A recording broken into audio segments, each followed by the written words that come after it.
Selama bulan September ini, GKM Hosana membahas tentang problematika hidup manusia. Jadi kita membahas tentang pergumulan-pergumulan hidup manusia, penderitaan manusia, dan segala macam hal-hal yang berkaitan dengan kesulitan-kesulitan hidup manusia.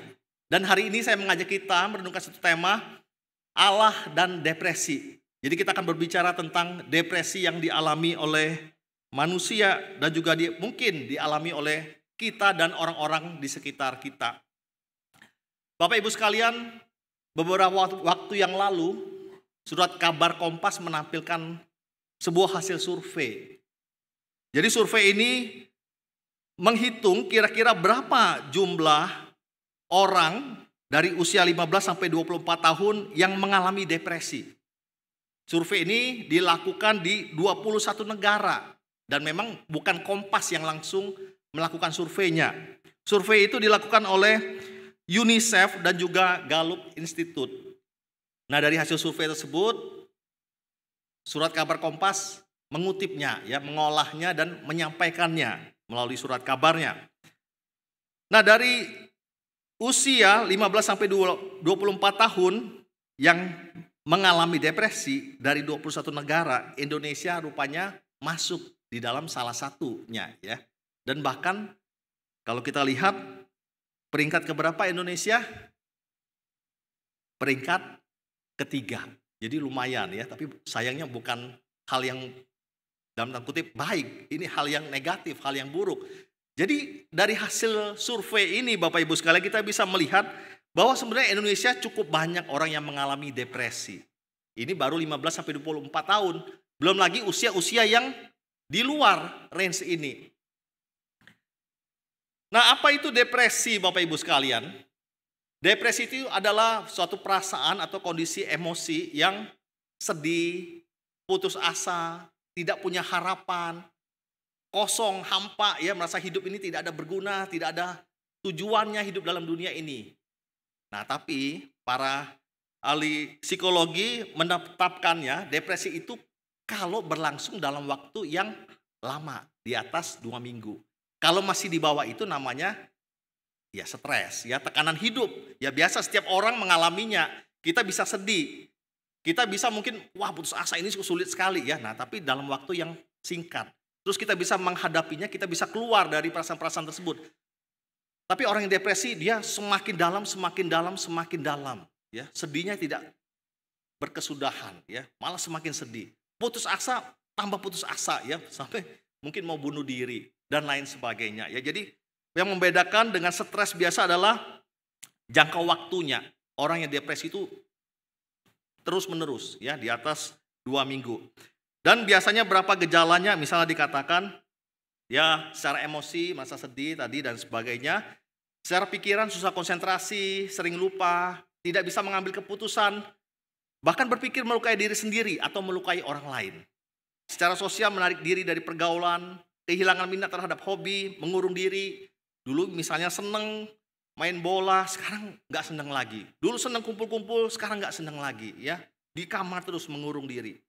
Nah, secara fisik mulai mudah lelah, tidak bertenaga, susah tidur, atau malah senang tidur. Tidak nafsu makan, atau malah nafsu makannya bertambah-tambah, Nah, secara rohani juga mempengaruhi. Orang yang depresi mempertanyakan Allah, biasanya Allah itu di mana? Tuhan kok tidak kasih kepada saya dan lain sebagainya. Dan akhirnya orang yang depresi tidak suka dengan hal-hal yang rohani, tidak suka ibadah, menyanyi lagu rohani, tidak suka baca Alkitab, tidak suka berdoa. Pokoknya urusan berkaitan dengan Tuhan, berkaitan dengan rohani dia menjauhinya, karena dia merasa Allah itu tidak ada dalam kehidupannya. Nah, Bapak Ibu sekalian, di dalam Alkitab banyak tokoh-tokoh Alkitab yang juga mengalami depresi. Kita memang tidak akan membahasnya semuanya, Kita akan membahas satu tokoh saja di dalam Alkitab yang dia mengalami depresi, tapi Tuhan menolong akan tokoh Alkitab ini dan akhirnya membawa satu pembaharuan dalam kehidupannya. Keluar dari depresi dan bahkan menjadi alat Tuhan yang luar biasa bagi kemuliaan nama Tuhan. Nah, kita akan mempelajari tokoh ini yaitu Elia. Saya mengajak kita membaca di dalam 1 Raja-Raja pasal 19. Mari kita membukanya. Kita akan membahas depresi dan Elia ini dalam satu pasal. 1 Raja-Raja pasal yang ke-19. Namun kita tidak akan membacanya sekaligus semuanya ya. Kita akan membaginya dalam 5 bagian untuk dapat memahami makna dan pesan daripada firman Tuhan ini. Bagian pertama kita membaca 1 Raja-Raja 19 ayat 1 sampai yang keempat. Kita membacanya secara bertanggapan, nanti setelah baca jangan ditutup ya. Kita akan terus membahas pasal 19 ini. 1 Raja-Raja pasal 19 ayat 1 sampai 4, saya ayat 1, Bapak Ibu sekalian ayat kedua, seterusnya sampai ayat 4. Elia ke Gunung Horeb. Ketika Ahab memberitahukan kepada Isabel segala yang dilakukan Elia dan perihal Elia membunuh semua nabi itu dengan pedang,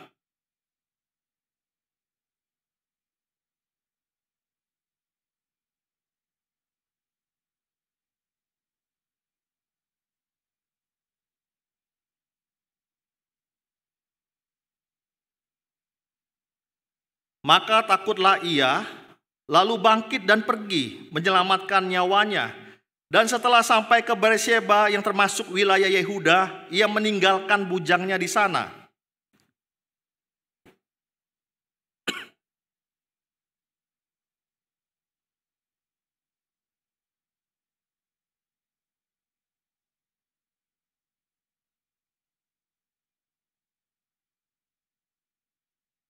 Bapak Ibu sekalian, di dalam bagian ini kita diperkenalkan dengan beberapa tokoh. Yang pertama yaitu Ahab dan Isabel. Siapa mereka ini? Mereka adalah Raja Israel yang memerintah pada zaman Elia melayani. Ahab dan Isabel ini adalah raja dan ratu yang jahat. Mereka menyembah kepada dewa Baal dan Dewi Asyera. Dan tidak hanya sampai di sana, mereka mengajak semua orang Israel untuk juga menyembah Baal dan Asyera. Bahkan kejahatan mereka itu paling parah pada waktu mereka mengejar dan membunuh nabi-nabi Tuhan yang ada di Israel. Dikatakan di dalam 1 Raja-Raja 19 ayat 1, nah Ahab ini memberitahukan kepada Isabel segala sesuatu yang dilakukan Elia. Nah, apa yang dilakukan Elia, Bapak Ibu sekalian? Di dalam 1 Raja-Raja pasal 17, Elia bertemu dengan Ahab. Jadi Elia berkata kepada Ahab, karena kejahatanmu membawa Israel menyembah berhala, aku akan menghukum Israel 3,5 tahun kekeringan. Tidak akan ada hujan turun ke atas Israel. Nah, kejadian demikian ya, kekeringan, semua orang kesulitan. Ahab marah ya kepada Elia. Kamu ini yang bikin Israel jadi menderita. Elia bilang, ini bukan saya, bukan Allah, tapi kamu dan istrimu yang membuat Israel menjadi dihukum oleh Tuhan. Nah, setelah itu Ahab memberitahu Isabel hal yang lain di dalam pasal yang ke-18. Di dalam pasal ke-18 Elia menantang semua nabi-nabi Baal dan nabi-nabi Asyera. Ditantang pergi ke Gunung Karmel. Nah, di sana Elia mengatakan, ayo semua nabi-nabi Baal yang jumlahnya ada 450 dan nabi-nabi Asyera ada 400. Jadi totalnya Elia seorang diri berhadapan dengan 850 nabi-nabi Baal dan Asyera. Lalu Elia taruh hewan korban persembahan. Dia bilang, ayo kita sekarang kontes. Allah siapa yang bisa menurunkan api membakar akan hewan di atas mezbah ini. Nah, dimulailah dengan nabi-nabi Baal dan Asyera. Wah, mereka doa, mereka berteriak, mereka menari-nari supaya Baal menurunkan api membakar korban persembahan tersebut. Tapi dari pagi sampai siang tidak ada api yang turun. Nah, sampai sore mereka akhirnya tidak lagi berdoa, tapi melukai diri. Ya, menoreh-noreh mungkin dengan pisau benda tajam supaya Tuhan mereka itu mendengarkan akan permintaan mereka menurunkan api. Tapi rupanya juga tidak. Nah, akhirnya mereka sudah menyerah, Elia muncul dan Elia berdoa kepada Tuhan. Tuhan, tunjukkanlah kuasamu. Biarlah semua orang ini melihat engkau Allah yang hidup, bukan Baal, bukan Asyera. Nah sekejap itu juga Tuhan langsung menurunkan api, membakar akan korban persembahan tersebut. Bahkan mezbahnya habis dan air-air di sekitar parit daripada mezbah itu semua menjadi kering ya oleh api daripada Tuhan. Setelah itu Elia mengatakan kepada orang-orang Israel yang melihatnya, itu nabi-nabi yang palsu. Itu nabi-nabi yang tidak benar. Bukan nabi yang berasal daripada Tuhan Allah Yahweh yang hidup. Karena itu mari kita bunuh. Lalu ditangkap semua ya nabi-nabi Baal itu. 450 nabi itu disembelih oleh Elia dan orang-orang Israel. Nah Ahab memberitahukan Isabel kejadian ini. Dia mengatakan mungkin ya sayangku, ya istriku. Itu nabi kita semua dibunuh oleh Elia. Habis. Kita kalah di dalam kontes. Semua mati oleh Elia. Nah tadi di ayat kedua kita melihat setelah Isabel mendengar itu dia menjadi marah. Ya. Dia mengirimkan utusan kepada Elia mengatakan beginilah kiranya Allah menghukum aku kalau besok kamu enggak mati. Seperti yang dialami oleh nabi-nabi saya tersebut. Jadi ini sebuah ancaman yang diberikan oleh Isabel kepada Elia. Di dalam ayat ketiga kita melihat respon daripada Elia. Dikatakan apa? Takutlah dia. Nah bagi saya ini wajar ya takut Elia. Karena yang ngancamnya itu adalah orang nomor satu di Israel. Raja dan ratu Israel. Dan mereka itu bukan cuma raja dan ratu. Mereka raja-ratu dan ratu yang jahat. Yang bahkan selama ini sudah mengejar dan membunuh nabi-nabi Tuhan. Nabi-nabi Yahweh Allah Israel. Jadi kalau dia ngancem itu mungkin bukan cuma gertakan kosong. Benar-benar akan dikejar, benar-benar akan dibunuh oleh Isabel. Nah karena itu dikatakan ya. Elia takut. Lalu dia bangkit dan pergi menyelamatkan nyawanya. Sampai ke Beersheba, yaitu wilayah Yehuda. Jadi kalau kita lihat peta bisa ya. Dia lari dari Yisrael, mereka kontes di Gunung Karmel, lalu membunuh di Sungai Kison dekat Gunung Karmel, lalu Elia ke Yisrael, di sana ancaman datang, dia lari ke Beersheba, jadi jauh sekali. Itu sampai perbatasan paling ujung dari kerajaan Yehuda. Jadi dalam pikiran Elia, aduh saya benar-benar harus menjauhi akan Isabel ini. Jauh sekali dia lari. Dia bukan cuma lari ke kota yang lain, tapi sampai ujung-ujungnya daripada kerajaan Israel Selatan. Lalu di ayat 4 dikatakan, masih ayat ketiga dikatakan ya, dia bukan cuma sampai Beersheba, tapi dia juga melakukan sebuah tindakan meninggalkan bujangnya di sana. Jadi ada asistennya yang selama ini bersama dia melayani, yang mungkin menjadi temannya, yang menjadi orang yang membantu dia dalam pelayanan, sekarang ditinggalkan. Sudah kamu di sini saja. Dia pergi lagi masih. Di ayat keempat tadi dijelaskan, dia masuk sehari perjalanan jauhnya ke padang gurun. Jadi sudah paling ujung perbatasan Israel, dia masih keluar lagi lewat dari Israel. Dia benar-benar lari dari Israel. Bahkan di ayat 4 tadi kita membaca, dia bukan cuma ketakutan, tapi dia ingin mati. Nah ini apa yang terjadi? Apakah Elia yang sama ini Bapak Ibu sekalian? Elia yang sebelumnya itu mendoakan supaya terjadi kekeringan 3,5 tahun, terjadi kekeringan. Elia yang berani menantang 450 nabi Baal. Menantang mereka dan membunuh mereka. Nah ini kok sekarang tiba-tiba jadi Elia yang sangat ketakutan. Bukan cuma takut, tapi juga sampai ingin mati. Menghadapi satu orang perempuan, Isabel ya. 450 nggak takut dia. 450 tambah 400. Ini satu orang mengancam dia langsung lari ya, benar-benar ketakutan. Dan bahkan dia mengatakan cukuplah itu. Cukup, ini sudah sampai batas saya. Saya nggak mau lagi melayani. Saya nggak mau lagi untuk hidup dalam dunia ini. Sekarang ambillah nyawaku ya Tuhan. Sebab aku tidak lebih baik dari nenek moyangku. Nah Bapak Ibu sekalian di sini Elia tidak melakukan dosa ya. Dia tidak berpikir untuk bunuh diri. Sebagai nabi dan sebagai orang Israel yang mencintai Tuhan, dia tahu Tuhan itu tidak memperbolehkan orang Israel untuk membunuh diri. Ya, dia tidak melakukannya, dia tidak bunuh diri. Dia memang punya perasaan ingin mati dan dia minta kepada Tuhan, Tuhan, ambil nyawaku. Di sana dia tidak bunuh diri ya, tapi dia minta Tuhan mencabut nyawanya. Caranya bagaimana ya nggak tahu. Intinya dia minta, Tuhan, saya sudah pengen mati, dah ambillah nyawaku ini. Nah, Bapak Ibu sekalian, dari sini ya bagian pertama ini apa yang kita bisa pelajari untuk kehidupan kita. Bahwa orang yang beriman bisa mengalami putus asa, tidak berpengharapan, sedih, merasa tidak berharga, merasa ingin mati, merasa depresi. Nah, itu bagian yang normal di dalam kehidupan orang percaya, orang yang beriman, orang yang mengasihi Tuhan. Elia ini siapa, Bapak Ibu sekalian? Kalau kita melihat sejarah Israel, dia bukan cuma nabi yang biasa.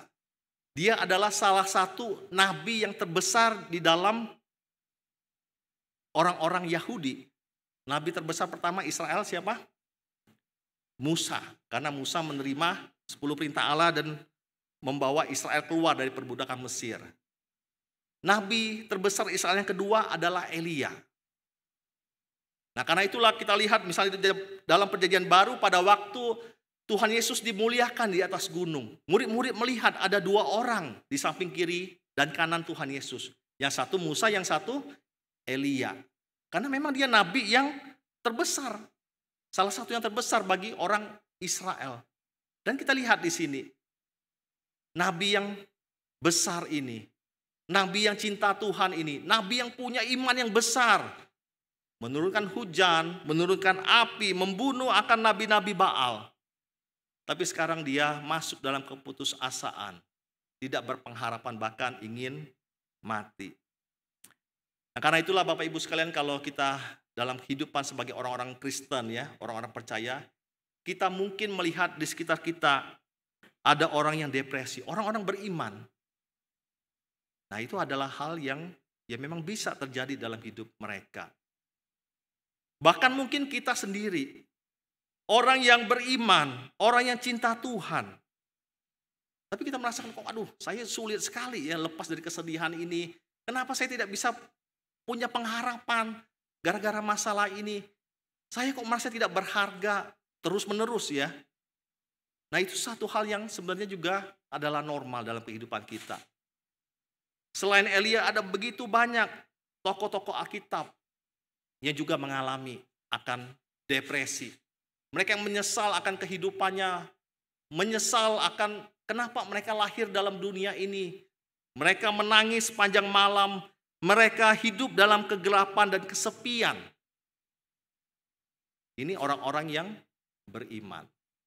Nah, firman Tuhan mengajarkan kepada kita dalam bagian pertama 1 Raja-Raja 19 ayat 1 sampai 4 ini, orang beriman Bapak Ibu sekalian juga bisa mengalami yang namanya depresi, ya. Mari kita melihat situasi ini dengan lebih luas dari firman Tuhan. Kita bisa mengalami, orang-orang yang cinta Tuhan di sekitar kita pun bisa mengalaminya. Sekarang kita melihat bagian yang kedua dari 1 Raja-Raja 19 ayat 5 sampai yang ke-8. Nah, ini kita akan melihat bagaimana respon Tuhan terhadap hambanya, terhadap anaknya, terhadap umatnya yang mengalami pergumulan hidup, yang mengalami depresi dalam kehidupannya. Kita akan membacanya secara bertanggapan. Saya ayat 5, Bapak Ibu sekalian ayat 6 sampai ayat ke-8. Sesudah itu ia berbaring dan tidur di bawah pohon arar itu. Tetapi tiba-tiba seorang malaikat menyentuh dia serta berkata kepadanya, "Bangunlah, makanlah."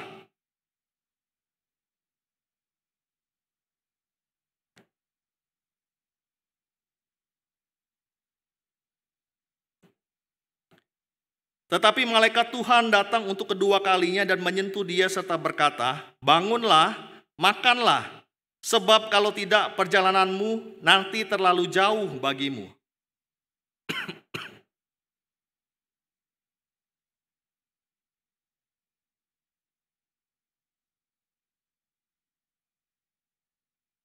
Ya, di sini kita melihat ya, setelah sampai di padang gurun, Elia itu tidur di bawah pohon arar. Nah, ketika dia sudah tidur, entah berapa lama tidurnya, seorang malaikat datang kepada Elia, menyentuh dia dan berkata kepadanya, "Bangunlah, makanlah." Di ayat ke-6 dikatakan, Elia bangun dan dia melihat ada makan dan minum, lalu dia makan dan minum. Habis itu dia berbaring lagi. Ya, berbaring ini adalah dia tidur lagi. Jadi dia dibangunkan oleh malaikat, dikasih makan minum, dia makan dan minum, lalu dia tidur lagi. Setelah dia tidur entah berapa lama, dikatakan malaikat Tuhan datang untuk kedua kalinya. Lalu menyentuh dia, berkata lagi, "Bangun, makanlah. Sebab kalau tidak perjalananmu nanti terlalu jauh bagimu." Nah, Bapak Ibu sekalian, di sini kita melihat ada satu hal yang penting ya. Rupanya tadi ada malaikat di dalam ayat yang kelima, di dalam ayat ketujuh dikatakan lagi malaikat ini ya. Ini rupanya bukan malaikat yang biasa, tapi dikatakan itu adalah malaikat Tuhan. Nah, malaikat Tuhan itu Bapak Ibu sekalian di dalam Alkitab menyatakan diri Tuhan sendiri. Berarti yang datang kepada Elia itu bukan hanya utusan, bukan hanya malaikat yang diciptakan Tuhan untuk menolong Elia. Tetapi Tuhan sendiri yang datang kepada Elia di tengah-tengah penderitaannya, di tengah-tengah depresinya. 2 kali Allah mendatangi Elia, memberikan makan dan minum kepadanya. Lalu dalam ayat ke-8 dikatakan, Elia kembali bangun, lalu makan dan minum. Dan oleh kekuatan makanan itu dia berjalan 40 hari 40 malam lamanya sampai ke gunung Allah, yakni gunung Horeb. Nah, ya, jadi setelah dia makan yang kedua kali, dia punya kekuatan jalan 40 hari 40 malam sampai yang ke gunung Horeb. Nah, ini jaraknya ya. Dari Berseba, sehari perjalanan dari Berseba, lalu dia ke gunung Horeb. Nama lain gunung Horeb itu adalah Gunung Sinai. Jadi dia jalan jauh sekali ya dengan makanan yang diberikan oleh Tuhan. Nah, Bapak Ibu sekalian, apa yang bisa kita pelajari dari bagian yang kedua ini? Kita mempelajari ya bahwa Tuhan itu memberikan yang Elia perlukan. Memberikan yang terbaik kepada Elia, yaitu makan, minum dan tidur, ya. Kita lihat bagaimana Tuhan memperlakukan hambanya ini yang sedang stres, yang tertekan, yang ingin mati tersebut. Dia memberikan makan, minum, dan tidur. Tuhan tidak menghakimi Elia. Dia tidak bilang, wah disentil mungkin telinganya ya. Bangun, kamu ini nabi, baru kemarin melawan Nabi Baal, membunuh Nabi Baal, menurunkan api dari langit. Masa sekarang kamu takut sama Isabel? Allah tidak menghakimi. Tidak ada satu ayat Alkitab, tidak ada satu teguran kepada Elia. Tapi Tuhan memberikan yang Elia perlukan. Makan, minum, dan tidur. Bapak Ibu sekalian, dalam kehidupan kita ya, mungkin waktu kita menemui orang-orang yang mengalami pergumulan, bahkan depresi ya dalam kehidupan kita. Kita bisa belajar seperti Allah memperlakukan mereka. Jangan buru-buru ayat Alkitab muncul ya. Wah, kamu ini kayak bukan Kristen, tidak ada pengharapan. Wah, kamu ini kok khawatir terus. Kamu ini kok bersedih terus. Bersukacita dalam Tuhan. Tuhan bilang apa? Senantiasa bersukacita ya. Ayo punya kekuatan. Bersama Tuhan pasti menang dan lain sebagainya. Nah, Tuhan sendiri tidak memperlakukan hambanya demikian.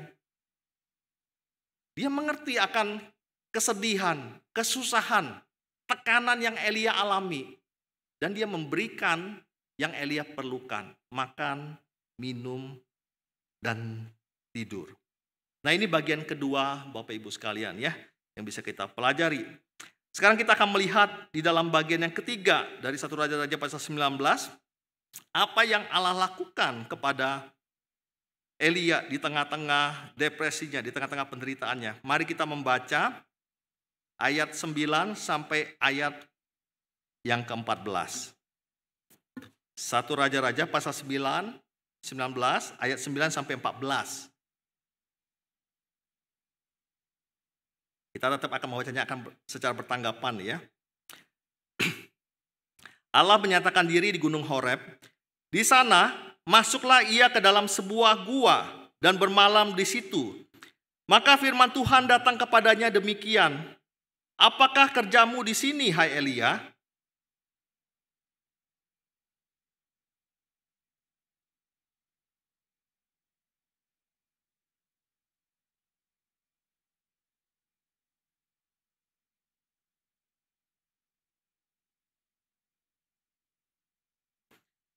Lalu firman-Nya, keluarlah dan berdiri di atas gunung itu di hadapan Tuhan. Maka Tuhan lalu, angin besar dan kuat yang membelah gunung-gunung dan memecahkan bukit-bukit batu mendahului Tuhan. Tetapi tidak ada Tuhan dalam angin itu. Dan sesudah angin itu datanglah gempa, tetapi tidak ada Tuhan dalam gempa itu.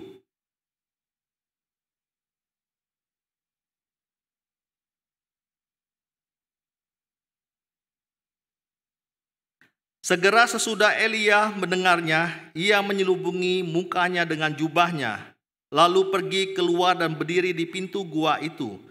Maka datanglah suara kepadanya yang berbunyi, apakah kerjamu di sini, hai Elia?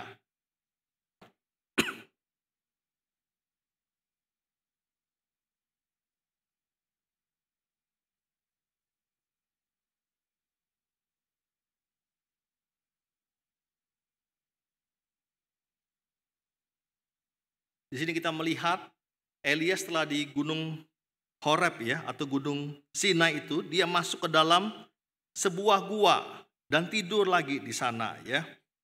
Nah, Tuhan dengan lembut, dengan halus kembali berbicara kepada Elia.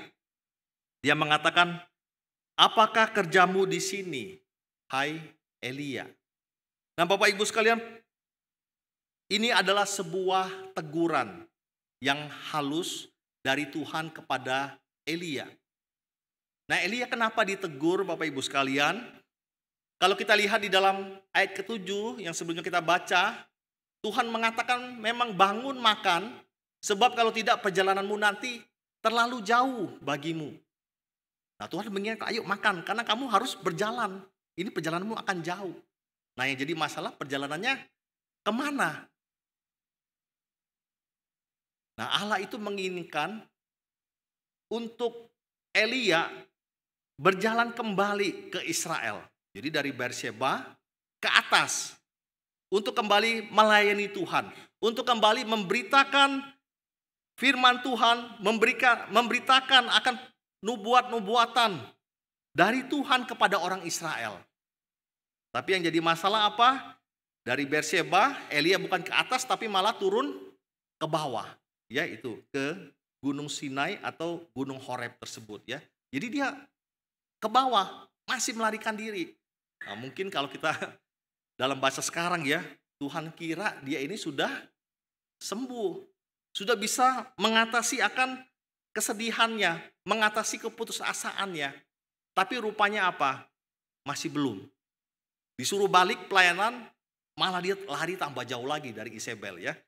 Sampai dekat ujung-ujung daripada seperti apa garis daratan tersebut ya, hampir ke laut, jauh sekali.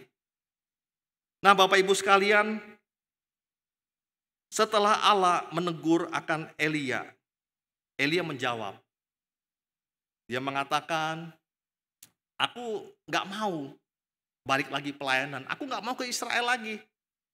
Nah, dia jelaskan Elia ya kepada Tuhan, kenapa dia sebenarnya ingin meninggalkan selama-lamanya pelayanan itu. Kenapa dia tidak mau lagi jadi nabi Tuhan? Dia mengatakan, aku bekerja segiat-giatnya bagi Tuhan Allah semesta alam, karena orang Israel meninggalkan perjanjianmu, meruntuhkan mesbah-mesbahmu dan membunuh nabi-nabimu dengan pedang. Hanya aku seorang diri yang masih hidup dan mereka ingin mencabut nyawaku. Nah, dia menjelaskan ya, kenapa dia depresi. Karena dia merasa dia sudah berjuang sekuat tenaga, segiat-giatnya bagi Tuhan.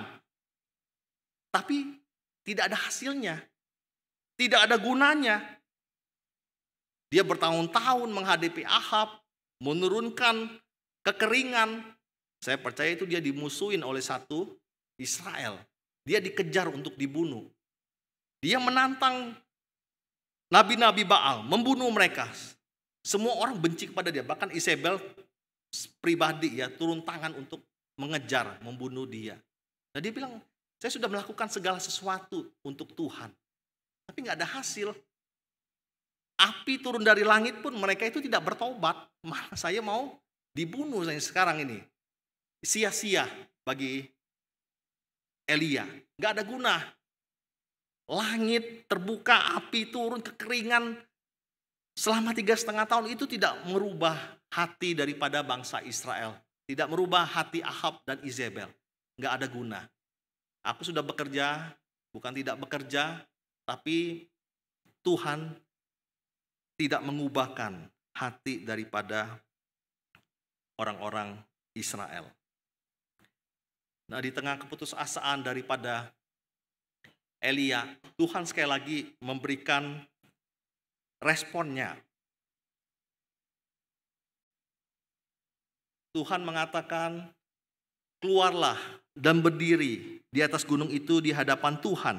Maka Tuhan lalu, angin besar dan kuat yang membelah gunung-gunung dan memecahkan bukit-bukit batu mendahului Tuhan.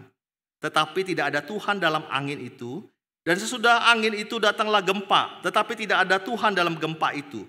Dan sesudah gempa itu datanglah api, tetapi tidak ada Tuhan dalam api itu. Dan sesudah api itu datanglah bunyi angin sepoi-sepoi basah. Segera sesudah Elia mendengarnya, ia menyelubungi mukanya dengan jubahnya, lalu pergi keluar dan berdiri di pintu gua itu. Maka datanglah suara kepadanya yang berbunyi, apakah kerjamu di sini, hai Elia? Nah, Elia masih jawab yang sama, aku bekerja segiat-giatnya bagi Tuhan, dan seterusnya. Nah, Bapak Ibu sekalian, sebenarnya apa yang bisa kita pelajari ya dari bagian yang ketiga ini? Sebenarnya respon Tuhan apa terhadap Elia, hambanya yang sedang menderita, hambanya yang depresi tersebut. Nah, Allah bukan cuman memberikan makan minum, tidur yang diperlukan oleh Elia. Tapi Tuhan juga memberikan kekuatan kepada Elia. Bahwa Tuhan tetap ada dan Tuhan tetap bekerja walau dalam keheningan. Nah, memang Tuhan tidak langsung ngomong ya, aku ini tetap ada loh dan bekerja dalam keheningan. Enggak. Tapi Allah berbicara mengenai tanda-tanda alam yang tadi Elia lihat. Dikatakan apa? Elia keluar, lalu muncullah angin besar dan kuat. Ini mungkin seperti angin badai yang memecah gunung-gunung dan memecah bukit-bukit batu. Jadi luar biasa kencang angin itu ya. Tapi dikatakan di sana tidak ada Allah di dalam angin badai tersebut. Setelah angin itu selesai, datanglah gempa bumi. Ya bergerak segala macam ya, heboh di sekitar gua itu. Dan dikatakan tidak ada Tuhan dalam gempa itu. Tidak selesai di sana, setelah gempa itu datanglah api. Muncul api ya di sekitar gunung itu. Dan dikatakan tidak ada Tuhan dalam api itu. Nah, sesudah api datanglah angin sepoi-sepoi basah. Maksudnya angin sepoi-sepoi ini angin yang lembut. Angin yang bahkan mungkin ya tidak terasa ada angin yang kencang, mungkin nggak terasa ada, nggak kedengaran juga suaranya, cuman angin aja lewat begitu ya. Nah, tapi dikatakan Allah ada di angin sepoi-sepoi itu. Nah, sehingga Elia keluar karena Allah ada, lalu Allah berbicara kepada dia. Nah, melalui tanda-tanda alam ini Tuhan ingin mengatakan kepada Elia, Elia, aku memang saat ini tidak bekerja dalam hal-hal yang spektakuler, dalam hal-hal yang luar biasa besar. Aku tidak hadir, aku tidak bekerja di dalam angin badai, tidak bekerja di dalam api, tidak bekerja di dalam gempa bumi. Tapi jangan kamu kira aku itu tidak ada dan tidak menyertai kamu, tidak menyertai Israel. Aku tetap ada dan bekerja di dalam keheningan. Allah hadir di dalam angin sepoi-sepoi, angin yang biasa, angin yang suaranya kecil sekali. Nah, Bapak Ibu sekalian, hal ini bisa kita aplikasikan dalam kehidupan kita ya. Nah, kita juga mungkin sebagai umat Tuhan, kita mengalami penderitaan hidup, kita mengalami depresi, kesusahan. Ya, kita mungkin seperti Elia, ya aduh di mana Tuhan? Aku sudah berdoa, aku sudah melakukan ini dan itu, aku sudah berjuang, tapi kok Tuhan tidak membukakan jalan? Kenapa Tuhan tidak menolong saya? Kenapa ini keluarga saya begini, ini istri saya tetap begini, suami saya tetap begini, anak saya tetap saja nakal. Kita mungkin mengatakan pada Tuhan, ini keluarga saya sudah sakit Tuhan, begitu lama saya berdoa memohon kepada Tuhan. Tapi Tuhan kelihatan diam. Ini Tuhan saya cari kerjaan, ya sulit sekali. Saya sudah berjuang, tapi tidak dapat kerjaan. Saya selalu dalam ekonomi yang sulit. Dan lain sebagainya, kita bisa mengeluh kepada Tuhan. Harusnya begini Tuhan, bukankah ini baik, harusnya kau berikan kepada saya. Nah Tuhan berkata ya melalui Elia, walaupun kita merasakan Allah tidak hadir, kita merasa Allah tidak bertindak apa-apa, dan dia sepertinya meninggalkan kita. Sesungguhnya dia tetap ada, dan dia tetap bekerja, walau dalam keheningan. Nah karena itulah Bapak Ibu sekalian ya, ketika kita mengalami pergumulan hidup, wah Allah benar-benar tampak tidak hadir ya.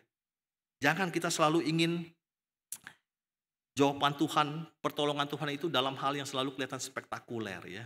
Selalu hal yang besar. Baru kita merasa dia ada. Baru kita merasa dia menjawab doa kita. Baru kita merasa dia menolong kita. Ya misalnya kita mungkin soal pekerjaan, kita tidak punya pekerjaan lalu kita berdoa, Tuhan saya minta pekerjaan, tolonglah saya. Tiba-tiba besok ada orang nawarin pekerjaan. Wah spektakuler. Kita lalu berkata dalam hati, wah Tuhan luar biasa. Saya kemarin berdoa, sekarang langsung dapat pekerjaan. Mungkin kita berusaha, kita bekerja, tidak bekerja pada orang. Kita mencoba untuk membuka usaha sendiri. Kita mohon, panggil pendeta atau panggil siapa teman-teman mendoakan usaha kita.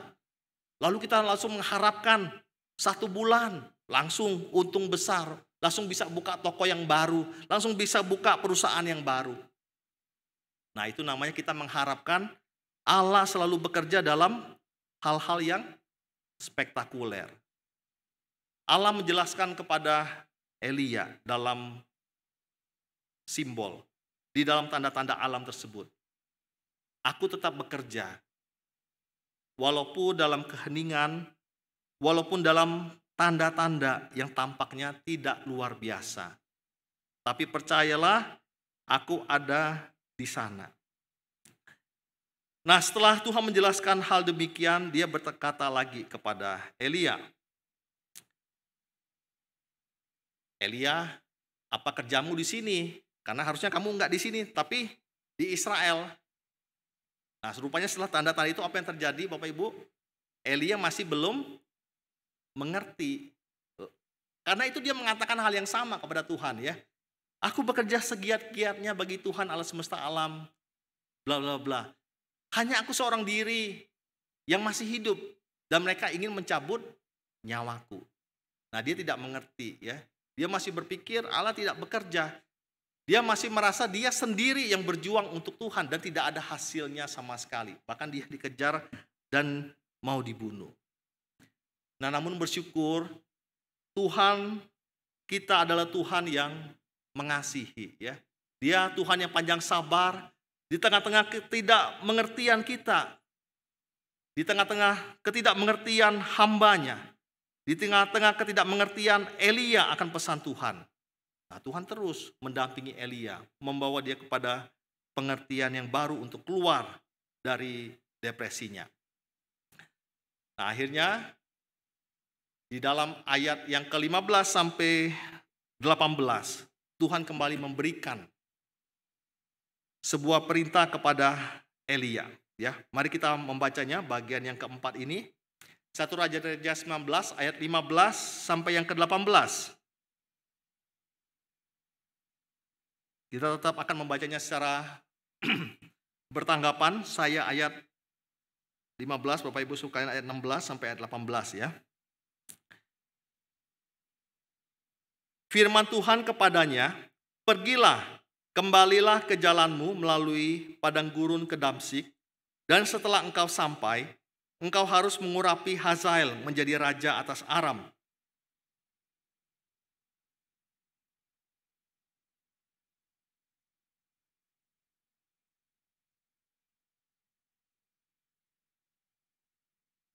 Maka siapa yang terluput dari pedang Hazael akan dibunuh oleh Yehu, dan siapa yang terluput dari pedang Yehu akan dibunuh oleh Elisa.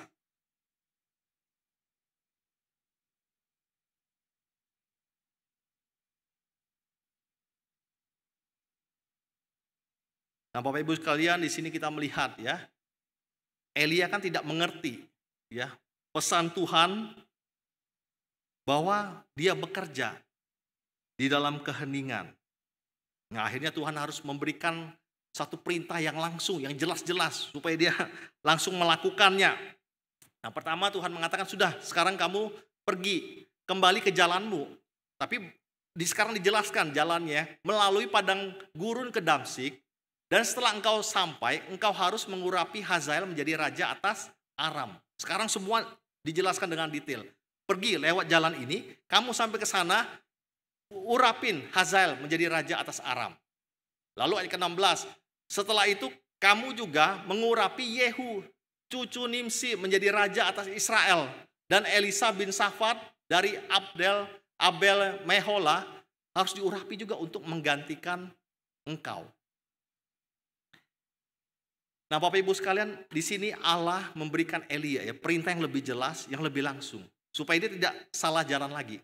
Ayo, kamu sekarang lakukan ini. Kamu kembali melayani Tuhan. Saya memerlukan kamu untuk mengurapi orang ini. Nah, di sini Bapak Ibu sekalian, apa yang bisa kita pelajari ya? Bahwa Tuhan memberikan Elia perintah untuk melayani. Supaya dia di tengah-tengah kebingungannya pun ya, tidak mengerti akan rencana Tuhan, tidak mengerti apa yang Tuhan sampaikan kepada dia bahwa Allah tetap bekerja, ya sudah pokoknya sekarang diperintah lakukan ini ya, nanti dia baru akan melihatnya. Nah, Tuhan memberikan perintah ini bertujuan apa? Untuk membawa Elia mengerti bahwa sesungguhnya dia tidak sendirian di dalam melayani Tuhan. Allah pun tidak meninggalkan dia. Tadi kita melihat Elia selalu yang ngomong, aku sudah bekerja tidak ada hasilnya. Dan aku ini seorang diri saja yang melayani Tuhan. Seolah-olah dia ini yang cuma satu orang saja yang cinta Tuhan, yang melayani Tuhan ya. Nah, tapi tadi kita membaca bahwa Tuhan mengatakan, enggak, kamu enggak sendirian. Itu ada Hazael, ada Yehu, ada Elisa. Ada 7.000 orang di Israel yang tidak pernah menyembah Baal dan yang mulutnya tidak mencium Baal. Jadi kamu jangan pikir kamu sendirian. Banyak orang di Israel. Aku ini masih memegang kendali atas Israel. Kamu mungkin tidak bisa melihat, tapi sekarang kamu lakukan saja apa yang saya minta. Karena dijelasin juga tidak mengerti ya. Jadi sudah lakukan saja. Nah, Bapak Ibu sekalian, perintah Allah ini untuk membawa Elia mengerti ya, dia tidak sendiri dan bahkan nanti dalam pelayanan orang-orang yang diurapinya ini pun mereka tidak akan sendirian. Tapi sesungguhnya mereka bekerja sebagai satu tim. Tadi dalam ayat 17 kita membaca Allah mengatakan, siapa yang luput dari pedang Hazael akan dibunuh oleh Yehu. Siapa yang luput dari pedang Yehu akan dibunuh oleh Elisa ya. Jadi ini sebagai satu tim, dia kan merasa sendiri. Enggak, kamu enggak sendiri. Tapi memang belum terjadi. Tapi orang-orang itu sudah ada. Nanti dalam pelayanan Tuhan, bagaimana Tuhan akan mengubah Israel kembali kepada dia. Dia akan memakai orang-orang ini sebagai satu tim. Hazael, Yehu, dan juga Elisa. 7.000 orang-orang yang setia kepada Tuhan dan tidak pernah menyembah Baal. Elisa tidak sendiri, ada banyak orang-orang yang mencintai Tuhan bersama-sama dengan dia. Dan menarik Bapak Ibu ya, saya membaca bagian ini. Coba kita melihat Alkitab kembali, 1 Raja-Raja 19 ayat ke-15 dan ke-16 ya. Nah kalau Bapak Ibu membuka di dalam Alkitab masing-masing, entah di HP atau di buku, biasanya LA itu memberi ayat referensi. 1 Raja-Raja 19 ayat 15 dan 16.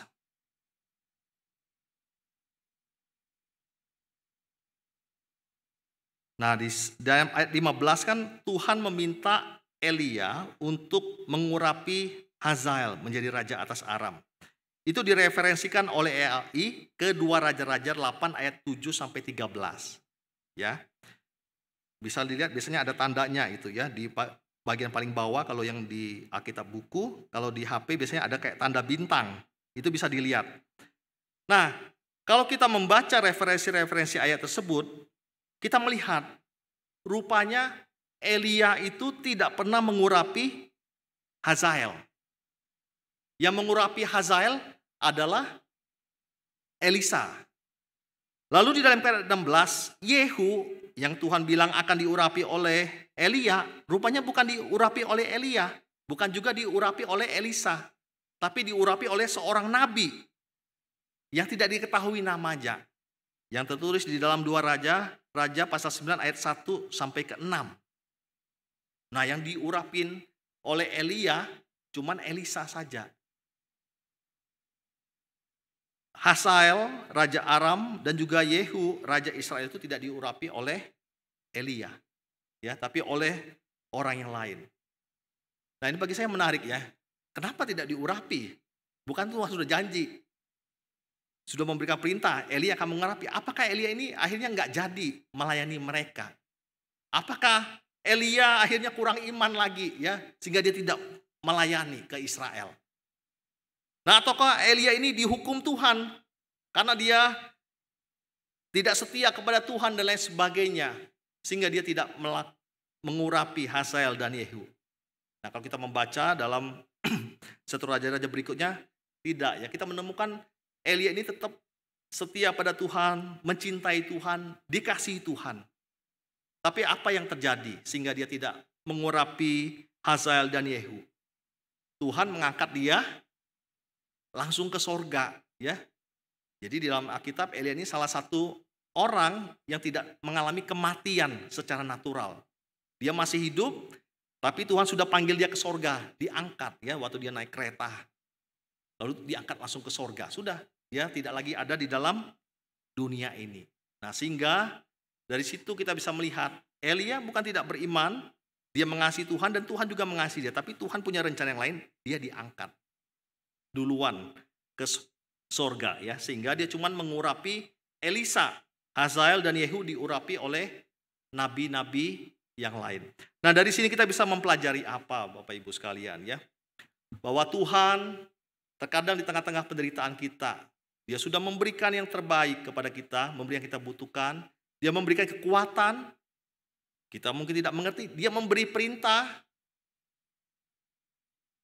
dan mungkin kadang perintah itu ya, janji-janji itu, ya mungkin juga tidak kita alami dalam kehidupan kita. Mungkin hanya sebagian saja yang kita alami. Terkadang waktu kita bergumul ya, kita memang percaya janji Tuhan. Wah, kita akan begini, begitu, begini, begitu. Kalau kita sakit, kita berdoa dengan penumpangan tangan penatua, dengan minyak. Wah, kita berdoa dengan iman yang besar. Besar kuasanya, pasti akan terjadi doa tersebut, apa yang kita minta. Yaitu janji Tuhan, memang perintah Tuhan untuk kita berdoa dengan iman yang besar. Tapi seperti yang 1 Raja-Raja 19 ini katakan ya, janji Tuhan kepada Elia pun tidak semuanya dia alami. Tetapi Bapak Ibu sekalian, rencana Tuhan itu tetap terjadi. Elia tidak mengurapi Hazael, tapi Hazael tetap diurapi menjadi raja. Elia tidak mengurapi Yehu, tapi Yehu tetap diurapi menjadi raja oleh orang yang lain.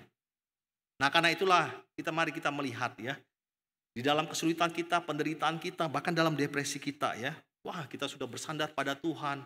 Kita melihat janji Tuhan, kita melakukan janji Tuhan. Ya, mungkin ada kalanya itu semua tidak terjadi. Bukan Tuhan tidak bekerja, bukan Tuhan bohong, bukan Tuhan tidak mengasihi kita atau kita kurang iman. Tapi karena Tuhan punya satu rencana yang lebih besar. Yang terpenting bukanlah diri kita, tapi yang terpenting adalah rencana Tuhan itu terjadi di dalam dunia ini. Dan bersyukur ya, mungkin kita menjadi bagian di dalam rencana tersebut. Kita mungkin dipakai Tuhan seperti Elia mengurapi Elisa. Nanti Elisa mengurapi akan Hazael. Dan nanti ada nabi yang lain lagi mengurapi Yehu. Kita mungkin tidak semuanya mengalami akan janji pertolongan Tuhan itu. Tapi kita bersyukur bisa menjadi bagian di dalam rencana Allah yang besar tersebut. Nah, Bapak Ibu sekalian, ini bagian keempat ya yang bisa kita pelajari. Allah memberikan perintah supaya Elia untuk pergi kembali melayani Tuhan.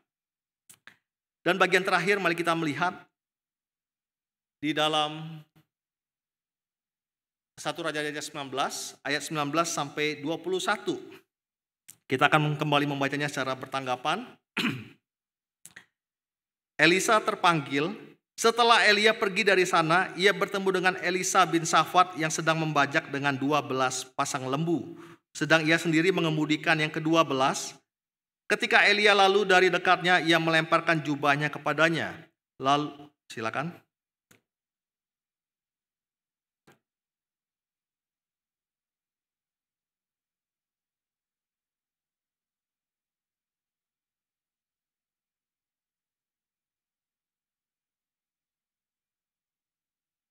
Lalu berbaliklah ia daripada Elia, ia mengambil pasangan lembu itu, menyembelinya dan memasak dagingnya dengan bajak lembu itu sebagai kayu api. Ia memberikan daging itu kepada orang-orangnya, kemudian makanlah mereka. Sesudah itu bersiaplah ia, lalu mengikuti Elia dan menjadi pelayannya. Nah, Bapak Ibu sekalian, di dalam bagian terakhir ini, apa yang kita bisa pelajari? Bahwa orang beriman itu taat. Ya, orang beriman bisa mengalami pergumulan, bisa mengalami depresi. Allah mengasihi, ya. Allah memberikan yang diperlukan, Allah memberi kekuatan, Allah memberikan perintah, janji-janjinya kepada hambanya yang menderita tersebut. Nah, hambanya yang setia, orang beriman, setelah mendengarkan perintah Tuhan, dia taat. Elia setelah Tuhan mengatakan pergi, dia pergi ya dari gua tersebut. Dia tidak tinggal di dalam keputusasaannya. Dia tidak hanya bersedih lagi memikirkan dirinya, memikirkan akan ancaman pembunuhan yang mungkin dialaminya. Nah, dia taat sekarang dengan satu kekuatan yang baru, pengharapan baru. Dia pergi mencari Elisa, ya. Dan kita baca tadi, Elisa pun setelah mengetahui bahwa dia dipilih, dipanggil Tuhan untuk mengikuti Elia, menjadi calon penerus daripada Elia. Elisa pun taat. Nah, ini adalah satu sikap orang-orang yang beriman kepada Tuhan. Mereka taat kepada Tuhan. Mereka taat kepada firman Tuhan. Nah, Bapak Ibu sekalian, dari 1 Raja-Raja pasal 19 ini saya ingin merangkumnya sekarang ya. Nah, kita sekali lagi melihat kita semua orang beriman, orang percaya bisa ya mengalami penderitaan, kesulitan, bahkan depresi, kesedihan yang terus-menerus ya. Tapi Allah itu tidak tinggal diam. Dia secara pribadi melayani kita. Dia secara pribadi mendatangi kita. Dia secara pribadi akan menolong kita bahkan di masa yang sekarang ini. Tapi ingat Bapak Ibu sekalian, seperti yang difirmankan juga di dalam 1 Raja-Raja 19 ini. Kadang pertolongan itu memang terlihat silent ya. Tidak terasa, diam. Tidak dalam hal-hal yang spektakuler. tapi Tuhan hadir dan dia menolong kita. Dan bahkan dia bekerja di dalam kesulitan kita sesuai dengan rencananya.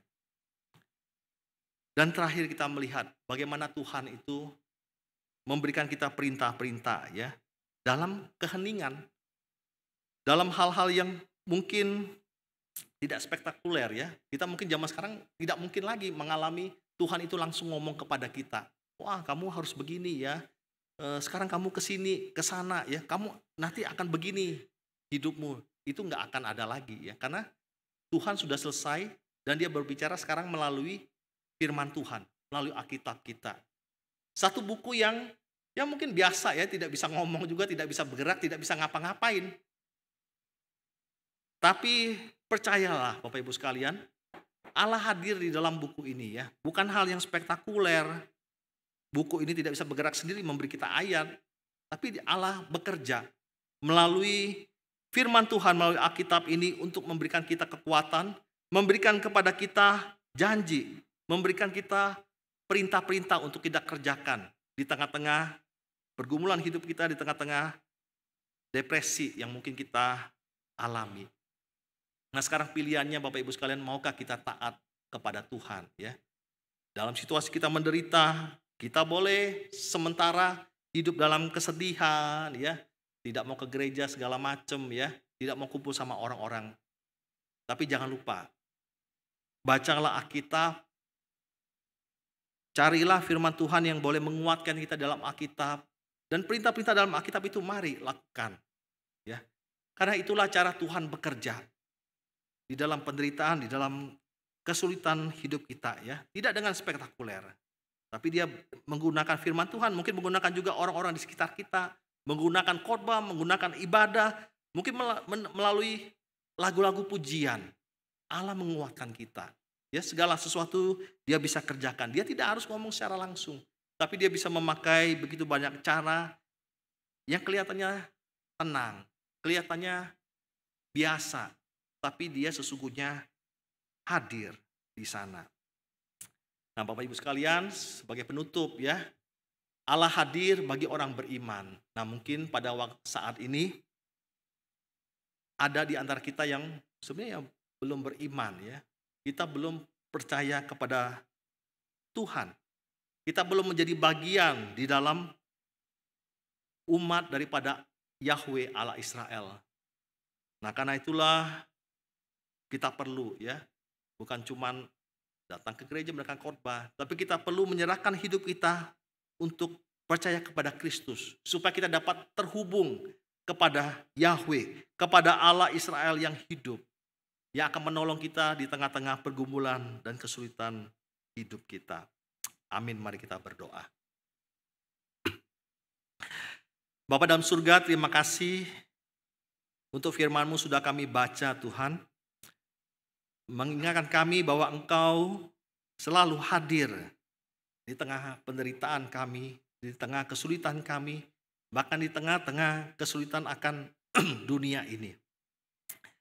Engkau mungkin tidak hadir dalam hal yang spektakuler, tapi Engkau tetap bekerja, Engkau tetap memegang kendali, Engkau tetap menyiapkan orang-orang pilihan untuk hidup memuliakan Tuhan, untuk hidup berjuang bagi nama Tuhan di dunia ini. Pimpin kami ya Tuhan sebagai orang-orang beriman yang ada, supaya sungguh kami boleh tetap setia, kami boleh taat pada firman Tuhan, dan boleh terus menghadapi akan kesulitan pergumulan hidup ini, supaya akhirnya kami dapat dipakai menjadi alat Tuhan, menjadi terang, menjadi berkat bagi dunia ini. Dalam nama Tuhan Yesus kami berdoa. Amin.